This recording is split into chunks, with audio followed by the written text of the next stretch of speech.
Welcome back to Histories and Mysteries. And here we explore history, myths, and everything fascinating from our past. So far in this series, we've covered creation myths from Mesopotamia, Egypt, the Bible, and Norse mythology. Today we're heading to the jungles of Central America to dive into the mysterious and intricate world of the Maya. Before time as we know it, there was only a vast, silent emptiness. This was a realm untouched by the hands of time. A place where the concept of existence itself was yet to be born. It was a canvas of infinite potential, waiting for the first brushstroke of creation. The Mayans called this primordial void Ginnungagap. In their ancient texts and glyphs they described it as a chasm of nothingness, a space where the seeds of the universe lay dormant, waiting for the spark of life to ignite them. In this void, there were no stars, no planets, no light. It was a realm of pure potential, where the silence was so profound that it echoed through the corridors of eternity. The darkness was not just an absence of light, but a presence in itself, a mysterious force that held the promise of everything yet to come. There was only the tranquil expanse of feather-covered serpents, their scales shimmering with latent power. These serpents were not mere creatures but symbols of the divine energy that lay dormant in the void. Their presence hinted at the hidden forces that would one day shape the cosmos. Yet within this emptiness, the divine heart of creation beat. It was a heartbeat that resonated with the rhythm of the universe, a pulse that carried the promise of life. This heartbeat was the first sign of the divine will, a signal that the time for creation was near. The mighty gods known as the Heart of Heaven existed. They were the architects of the universe, beings of immense power and wisdom. These gods were not just creators, but dreamers, envisioning a world that would reflect their glory and magnificence.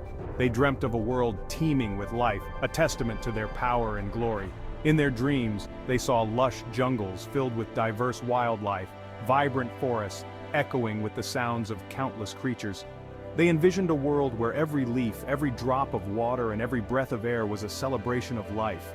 The gods yearned to see their image reflected in the eyes of sentient beings. They desired to create beings who could appreciate the beauty of the world, who could look at the stars and wonder about their place in the universe. These beings would be a mirror to the gods, reflecting their thoughts and dreams. They desired a world vibrant with sound, a symphony of life echoing through the cosmos.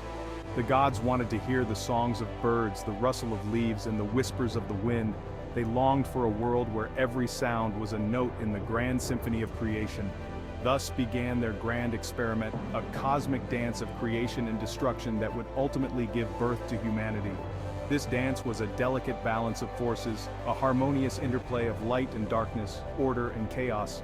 Through this dance, the gods wove the fabric of the universe, creating stars, planets, and eventually, life itself.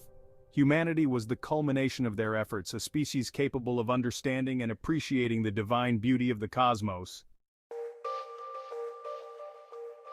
Their first attempt was a humble one. The gods took the primordial mud, still wet from the void's creation, and molded it in their own image. These mud people were formless, lacking intelligence and true life. They were like statues, frozen in perpetual silence. They could not speak the gods' names, they could not offer them praise or build temples in their honor. Disappointed, the gods realized their creation was flawed. The mud people dissolved back into the earth. Their brief existence served as a reminder of the delicate balance between form and essence. Not easily discouraged, the gods tried again. They were determined to create beings that could thrive and honor them. This time they chose a more durable material, wood. Wood, they believed, would be strong enough to withstand the elements and the passage of time. They carved the wood into figures, imbuing them with the ability to move and speak.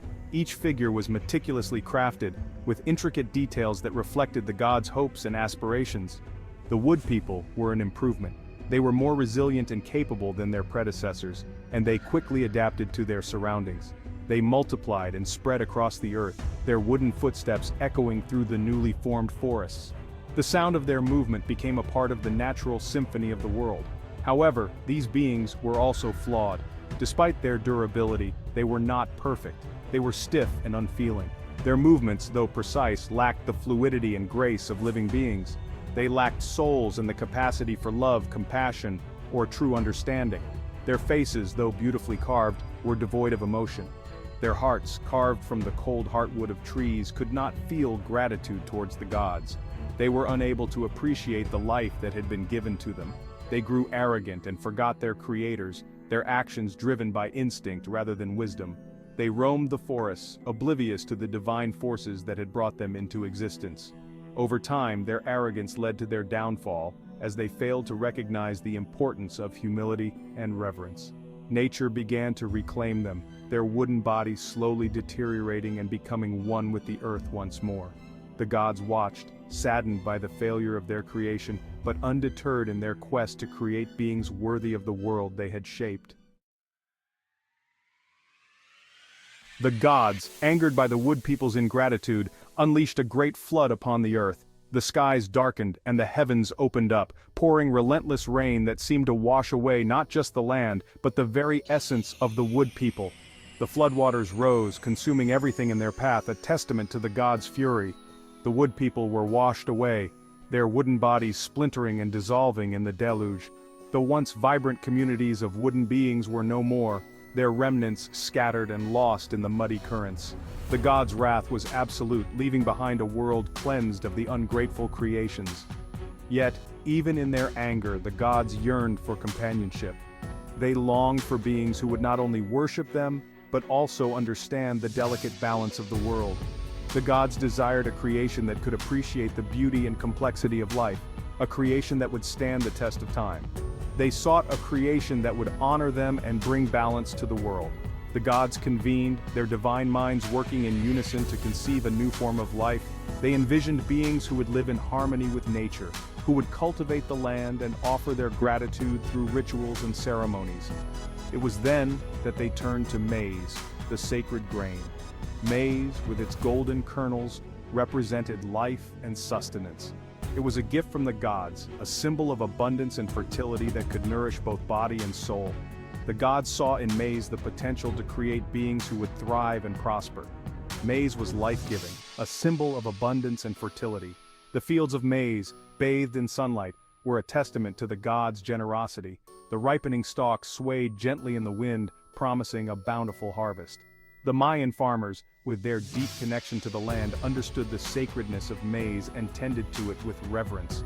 From a mixture of white and yellow maize, the gods created the first true humans. These new beings were crafted with care, their bodies formed from the sacred dough. The gods infused them with intelligence, creativity, and a deep appreciation for the world around them. These maize people were a reflection of the gods' hopes and dreams. These maize people were different. They were not like the wood people who came before them. They were endowed with qualities that set them apart, making them capable of great achievements and profound understanding. They lived in harmony with each other and with nature, building communities that thrived on cooperation and mutual respect. They were endowed with intelligence, creativity, and the ability to appreciate the beauty of the world. The maize people became scholars, artisans, and builders, creating a rich and vibrant culture. They studied the stars, crafted intricate pottery, and built magnificent cities that stood as a testament to their ingenuity. The gods watched with pride as their creation flourished, bringing balance and harmony to the world. The maize people thrived. They built villages, cultivated the land, and honored the gods with offerings of maize and flowers. However, their idyllic existence was not to last. Deep within the earth lay Xibalba, the underworld. It was ruled by sinister deities known as the Death Lords. These lords, envious of the maize people and the light they brought into the world, plotted to destroy them. They sent sickness, misfortune, and death to plague the mortal realm. The maize people, still new to the world, were vulnerable. They appealed to the gods for help. The gods listened to their creation's pleas. They chose two young heroes to confront the lords of Xibalba, the hero twins, Hunahpu and Xbalanque. These twins were clever, resourceful, and brave. They were skilled hunters, gifted artists, and masters of disguise. Armed with their blowguns, enchanted tools, and unwavering courage, they descended into the treacherous depths of Xibalba. Their mission was to outwit the Death Lords, avenge their people's suffering, and restore balance to the world. Xibalba was a realm of shadows and illusions, a labyrinth of trials designed to break the spirits of mortals. The hero twins faced each challenge with courage and cunning. They navigated deadly obstacles, outmaneuvered monstrous creatures, and resisted the Lord's attempts to deceive and destroy them. Through it all, they relied on their intelligence, their bond as brothers, and the guidance of their ancestors who had passed into the underworld before them. They knew that their success was crucial. The fate of humanity rested on their shoulders. The climax of their journey came in a deadly ball game against the Death Lords. The ball game was no ordinary contest. It was a ritual battle, a clash of wills with life and death hanging in the balance. The Lords, confident in their dark magic and home court advantage, believed victory was assured. However, they underestimated the twins' cleverness. Through a series of brilliant maneuvers and strategic plays, Hunahpu and Xbalanque outmaneuvered the Death Lords. They emerged victorious, proving that light could triumph over darkness even in the heart of Xibalba. Their victory, however, came at a cost. Hunahpu, through a trick by the Lords, was sacrificed and beheaded. Yet even in death, the hero twins were not defeated. Xbalanque, with the help of the gods, brought his brother back to life. Together they ascended to the heavens, becoming the sun and the moon. Their sacrifice illuminated the world, reminding the Maze people of the gods' love and the importance of courage in the face of adversity.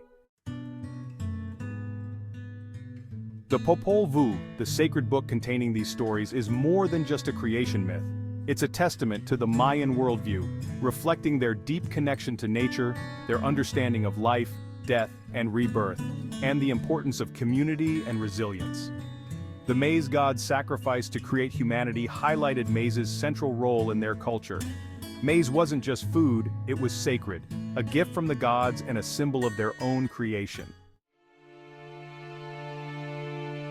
The Mayan creation story, passed down through generations, reminds us that creation is an ongoing process. It's a reminder to face challenges with the same courage and ingenuity as the hero twins.